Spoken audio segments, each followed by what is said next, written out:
Welcome to Global World Watch. Please subscribe to my channel and press the bell icon for more updates. This is gonna blow your mind.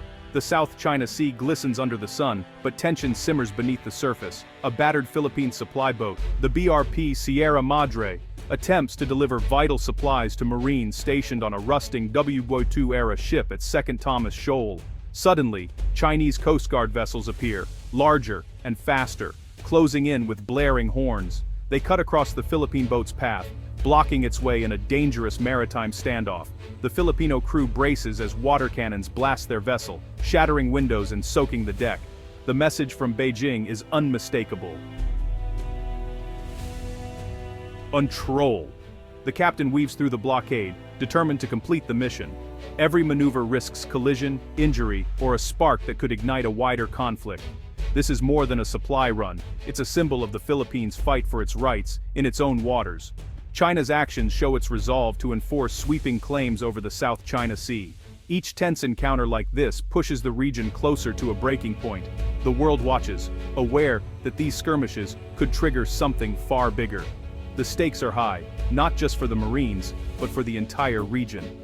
The standoff at 2nd Thomas Shoal is a microcosm of a much larger struggle. It's a daily reminder that peace here is fragile. The next move could change everything. North of the standoff lies the Reed Bank, a submerged plateau rich in oil and natural gas. For the Philippines, these resources are a potential lifeline as its main gas field, Malampaya, nears depletion. Energy independence and economic growth hinge on tapping the Reed Bank. But Chinese ships patrol the area, blocking Philippine exploration efforts. The Reed Bank sits well within the Philippines' exclusive economic zone, as defined by international law. Yet China claims it, freezing Manila's attempts to secure its energy future. The dilemma is stark: pursue vital resources and risk confrontation, or accept dependence and rising costs. For millions of Filipinos, this isn't abstract. It's about affordable electricity, jobs, and national strength. The dream of energy independence remains hostage to geopolitics. Every blocked survey ship is a setback for the nation's future. The government faces a high-stakes gamble with every decision. The cost of inaction is high, but the price of escalation could be catastrophic. The Reed Bank's promise remains just out of reach. At the heart of the conflict is China's 9-dash line, a sweeping U-shaped claim covering nearly 90% of the South China Sea. This line cuts through the exclusive economic zones of the Philippines, Vietnam, Malaysia, and others. China insists its claim is based on ancient maps and historical usage, but international law disagrees.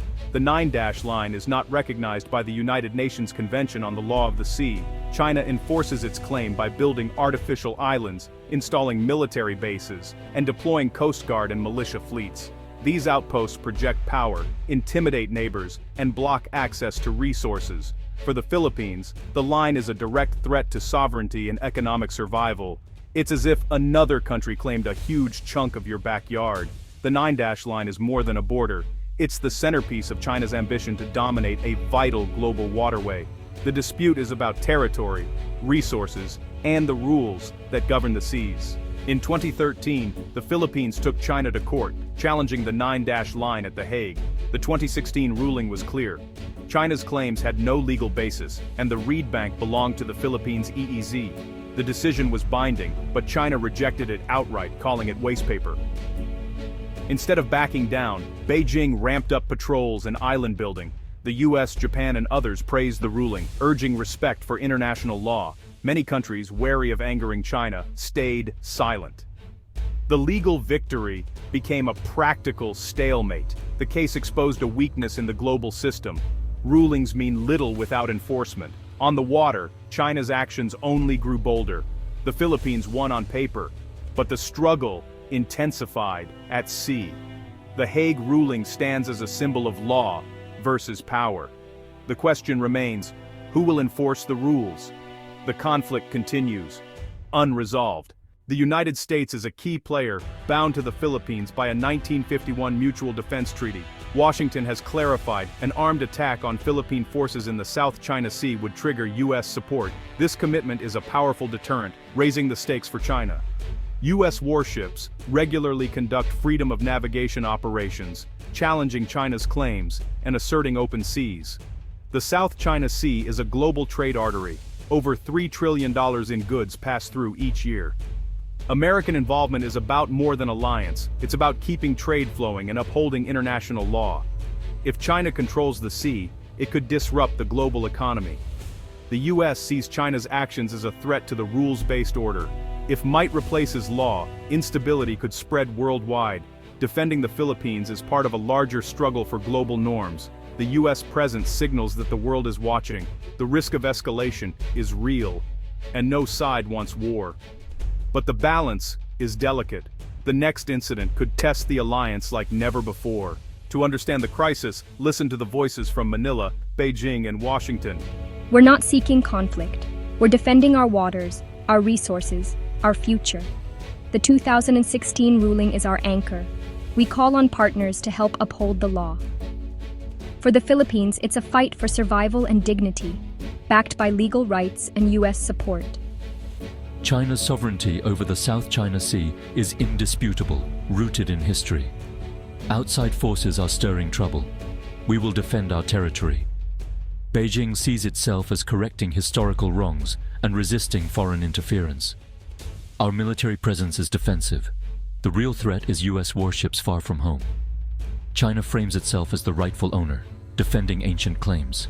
The US stands for open seas and international law. We support our allies and the rules that keep peace. Washington views the dispute as a test of global order and a check on China's ambitions. Each side sees itself as the aggrieved party, defending what's rightfully theirs. The narratives clash, fueling mistrust and tension. Dialogue is difficult when each capital sees a different reality. The stakes are national pride, security, and the future of the region. The world's most powerful nations are locked in a contest over law, history, and influence. The outcome will shape Asia and the world. The South China Sea is a vital artery for global trade. 1/3 of all maritime shipping passes through these waters. For China, Japan, South Korea, and Taiwan, it's an economic lifeline. Any disruption would trigger a global crisis. The region is also rich in fisheries, feeding millions, but overfishing and island building threaten these resources. The risk of escalation is real. A single miscalculation could spiral into conflict, disrupting supply chains and sending prices soaring worldwide. That's why even distant countries send naval patrols, signaling support for open seas and international law. The world understands what happens here affects everyone. The South China Sea is a test case for the future of global order. Will shared rules prevail, or will power dictate the terms? The answer will shape prosperity and security far beyond Asia. The stakes are global, not just regional. The world's economy depends on stability here. The cost of conflict would be felt everywhere. We're sailing in international waters, shadowed by a Chinese destroyer. The tension is palpable. The US Navy calls this a routine freedom of navigation operation, but China sees it as provocation. Radio warnings are exchanged. Each side insists it's in the right. On a Philippine Coast Guard cutter near Reed Bank, Chinese maritime militia try to block our path as we escort a survey ship. These fishing boats act as a gray zone force, harassing and intimidating. For Filipino fishermen and scientists, this is daily reality, being pushed out of their own waters. On Chinese state TV, the message is clear. Our Coast Guard defends our sovereignty. Foreign vessels are warned and expelled. We will never compromise. Each side broadcasts its own version of events. The truth depends on where you stand. These encounters are routine, but the risk of miscalculation is ever present. The front line is crowded, tense, and unpredictable. Every day brings new tests of resolve. The world watches, hoping for restraint.